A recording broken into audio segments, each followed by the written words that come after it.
थेट जातोय केजमध्ये। केजच्या कोर्टाच्या बाहेरचा पोलीस बंदोबस्त सध्या वाढवण्यात आलेला आहे आणि आता येथे थोड्याच वेळामध्ये वाल्मिक कराडला हजर केलं जाणार आहे। त्यामुळे आता ही सगळी दृश्य आणि आता हालचाल देखील वाढल्याचं पाहायला मिळतंय। संपूर्ण परिसर आपण पाहतोय, या परिसराला छावणीचं स्वरूप आलेलं आहे। मोठ्या संख्येने पोलिसांचा बंदोबस्त आणि पोलिसांच्या व्हॅन देखील आपल्याला या ठिकाणी पाहायला मिळतात। तर रॅपिड ॲक्शन फोर्सचे काही कर्मचारी देखील या ठिकाणी आपल्याला पाहायला मिळतात आणि मोठा बंदोबस्त सध्या या संपूर्ण परिसराला आहे आणि आता पुढच्या काही मिनिटांमध्ये त्याला हजर केलं जाईल।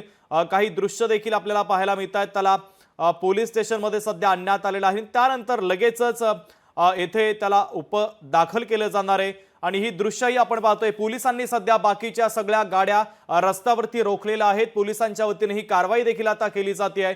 महत्त्वाची काही दृश्य आपण पाहतोय, त्या परिसरामधल्या गाड्या पोलिसांनी अडवून धरलेल्या आहेत, रोखून धरलेल्या आहेत आणि पोलीस आता चौकशी करत असतानाचं देखील आपल्याला पाहायला मिळतंय। कारण वाल्मिक कराडचे कार्यकर्ते आक्रमक होण्याची शक्यता आहे आणि त्याच निमित्तानं पोलीस आता विशेष खबरदारी घेत असल्याचं आपल्याला पाहायला मिळतंय। ही दृश्य कोर्टाच्या अगदी बाहेरची आहेत। पोलिसांचा तगडा बंदोबस्त आणि प्रत्येकाची येणाऱ्या जाणाऱ्याची पोलीस आता चौकशी करत असताना आपल्याला पाहायला मिळतात। मात्र या रस्त्यावरची वाहतूक पोलिसांनी काही काळासाठी थांबवलेली आहे आणि सध्या आता घडामोडी वेगवान झालेल्या आहेत आणि पुढच्या कोणत्याही क्षणी वाल्मिक कराडला आता कोर्टामध्ये हजर केलं जाणार आहे।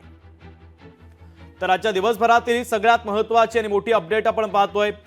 वाल्मिक कराडनं सीआयडीच्या समोर आज सरेंडर केलं, शरणागती पत्करली आणि त्यानंतर मात्र सीआयडीचं पथक त्याला घेऊन बीडमध्ये दाखल झालेलं होतं आणि आता केज सीआयडीच्या पथकानं त्याचा ताबा घेतलेला आहे। केज पोलीस स्टेशनमध्ये सध्या तो आहे आणि त्यानंतर मात्र आता कोर्टामध्ये त्याला हजर केलं जाणार आहे आणि आता कोर्ट नेमका कशा पद्धतीचा निर्णय देतं हे पाहणं महत्त्वाचं असेल। कारण सीआयडी कदाचित त्याच्या कोठडीची मागणी करू शकते आणि कोर्ट देखील सीआयडीला वाल्मिक कराडची कोठडी देऊ शकतं। त्यामुळे ही कोठडी किती दिवसांची असेल हे पाहणं महत्त्वाचं आहे आणि त्या कोठडीमध्ये आता सीआयडी वाल्मिक कराडची चौकशी करण्याची शक्यता आहे।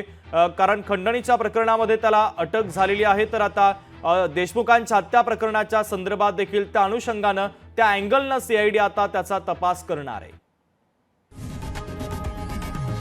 लोकशाही मराठी ऐका, पहा, जागरूक रहा।